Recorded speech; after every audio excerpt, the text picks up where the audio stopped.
আজকে আপনাদের সাথে একটি মজার ঘটনা শেয়ার করি। ঘটনাটা হচ্ছে আমাদের এলাকারই।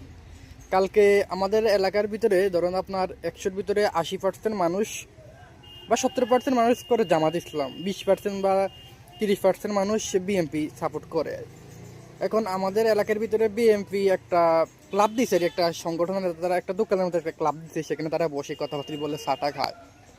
আচ্ছা, এখন কথা হচ্ছে কালকে তারা তাদের এই সেই সংগঠনের সেই ক্লাবের ভিতরে বসছে যে সবাই মিলে, মানে কালকে হয়েছে। আচ্ছা, তারপর যেটা হয়েছে, তারপর তারা সবাই বসছে, যারা বিএমপি করে তারা আসছে সেখানে।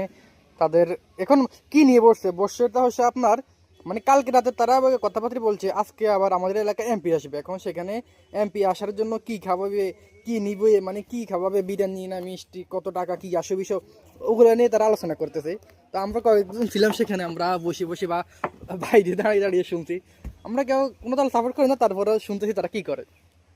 আচ্ছা, তারপর এক মুহূর্তে তারা তাদের সংগঠন যারা আছিল ক্লাবের ভিতরে এক মুহূর্তে তারা সংঘর্ষে লাগে গেছে। মানে আমি অনেক সময় অনেক দূর থেকে শুনতাম যে বিএমপি সংঘর্ষে লাগে, এখন ঠিক আমি সেম আমার এলাকায় কালকে এটা দেখলাম যে বিএমপি সংঘর্ষে লাগিয়ে গেছে আমার চোখের সামনে। কি নিয়ে? যে তাদের এলাকায় তাদের ক্লাবে এমপি আসবে, এমপিকে কি খাওয়াবে এবং সেখানে মানুষ উপস্থিত কেমন থাকবে, সেই মানুষকে বিরিয়ানি খাওয়াবে নাকি আপনার জিরাপি খাওয়াবে এবং কত টাকা কি আসে বিষয়, মানে এসব কথাবার্তা নিয়ে নিয়ে তারাই দ্বন্দ্ব। এই একজন থেকে একজন গরম, একজনে সেখানে আবার সভাপতি আছে ক্লাবের, মানে একজনে একভাবে একজন একজনের উপর গরম।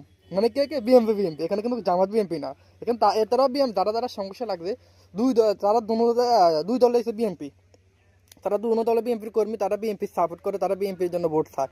এখন কিন্তু ঠিক